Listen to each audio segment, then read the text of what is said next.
आप सभी का फिर से स्वागत है उदय मैथमेटिक्स क्लासेस में। सबसे पहले एक इंस्पायरिंग छोटी सी कहानी। अक्सर ये जहन में सवाल आता है, बच्चों के जहन में सवाल आता है कि भगवान तो हर जगह है। गुरुजी पढ़ाते हैं, टीचर्स पढ़ाते हैं, किताबों में लिखा है गॉड इज एवरीवेयर। एक बच्चा, एक शिष्य अपने गुरुजी से एक दिन आकर पूछता है कि सर, आप बोलते हैं कि भगवान कण कण में हर जगह है, फिर हमको दिखाई क्यों नहीं देते? गुरुजी बोलते हैं, बच्चों,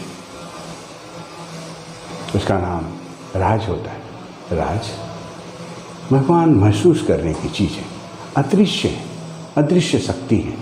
उनसे ही ये दुनिया बनी है, उन्होंने ही ये सारी, उनकी ही एनर्जी है। जितनी प्रकृति आपको दिखती है, जिसमें पेड़ पौधे से लेके हमारे ज़रूरत की हर चीज़ है, वो सारा चीज़ उसी गॉड ने बनाया है, उसी भगवान ने बनाया है। चाहे आप अल्लाह कह लें या क्राइस्ट कह लें या उसे कृष्णा कहें या राम कहें, सभी उसी शक्ति का नाम है।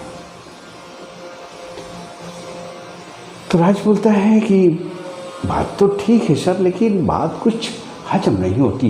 हमें समझ नहीं आता कि भगवान है या नहीं है, तो कहाँ है?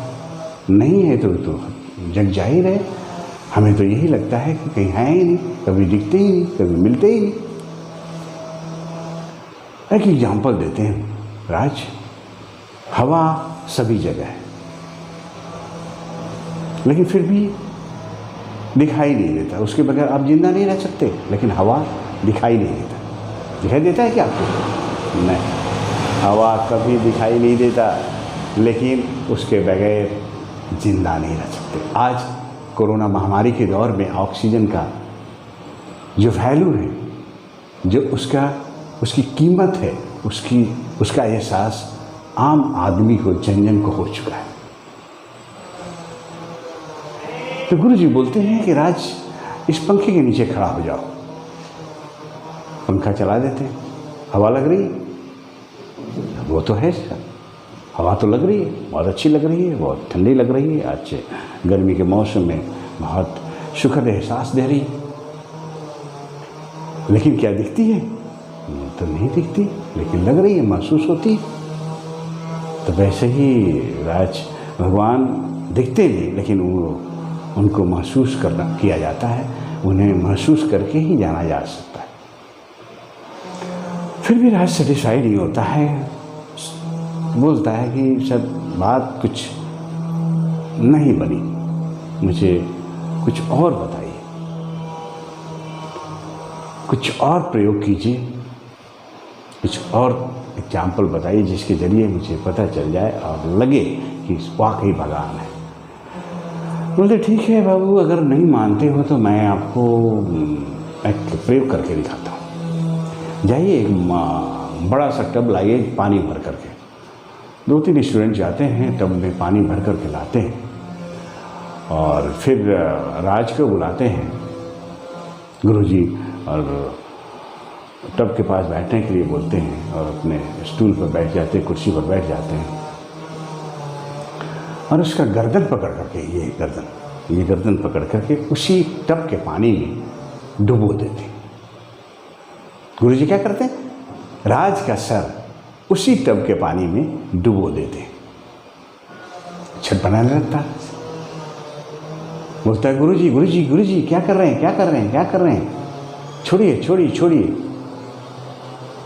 गुरुजी बोलते हैं कि आपको भगवान का दर्शन करा रहा। ऐसे दर्शन दिखे भगवान की नहीं? गुरुजी पूछते हैं उस राज से कि क्या अभी भी आपको भगवान दिखे कि नहीं? तो राज बोलता है नहीं, भगवान नहीं दिख रहे। फिर और छटपटाने लगता है। ज्यों ज्यों समय गुजरता है, उसकी छटपटाहट, बेचैनी और बढ़ती है। और गुरुजी उतनी तीव्र गति से पूछते हैं, क्या दिखे भगवान, क्या दिखे भगवान, क्या दिखे भगवान? वो छटपटा रहा है, नहीं नहीं नहीं नहीं। अचानक आवाज़ आती है, हाँ गुरुजी मुझे दिख गए, भगवान बचा लो, भगवान बचा लो, भगवान एक बार बचा लो, एक बार बचा लो, एक बार बचा लो। आपको मानता हूँ, पहचानता हूँ और पहचान गया कि आप हैं और आपकी शक्ति है, अदृश्य है लेकिन आप हैं। दिखे जी गुरुजी, दिख गए, भगवान बचा लीजिए, बचा लीजिए। अचानक सर बाहर निकालते हैं गुरुजी नाराज का और बोलते हैं, हाँफते हुए बाहर निकलता है, भगवान दिख गए गुरुजी, मुझे भगवान दिख गए। अब मुझे कभी भी मुझसे गलती नहीं होगी, कभी भी ऐसा नहीं महसूस हुआ कि भगवान नहीं है।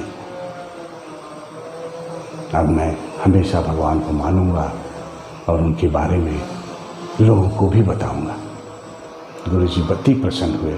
आखिरकार अब उसके प्रिय शिष्य राज को पता चल गया कि भगवान वाकई में है।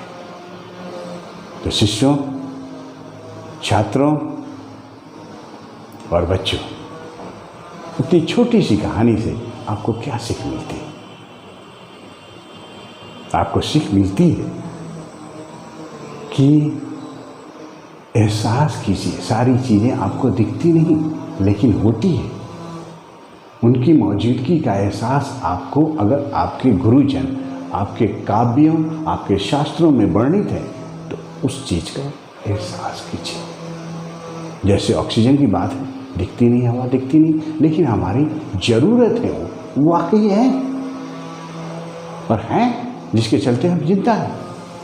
अगर वो नहीं मिलती तब उसका एहसास होता है कि नहीं, ऑक्सीजन क्या है, हाइड्रोजन क्या है, कार्बन डाइऑक्साइड क्या है।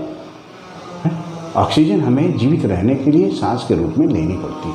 वो अगर नहीं हो, कार्बन डाइऑक्साइड हो, तो वो पॉल्यूटेड एयर बोला जाता है, जो हमारे फेफड़े को, हमारे जो अंदर के जो सिस्टम है उसको दूषित कर देती हैं और हमें कोई न कोई रोग का शिकार होना पड़ता है।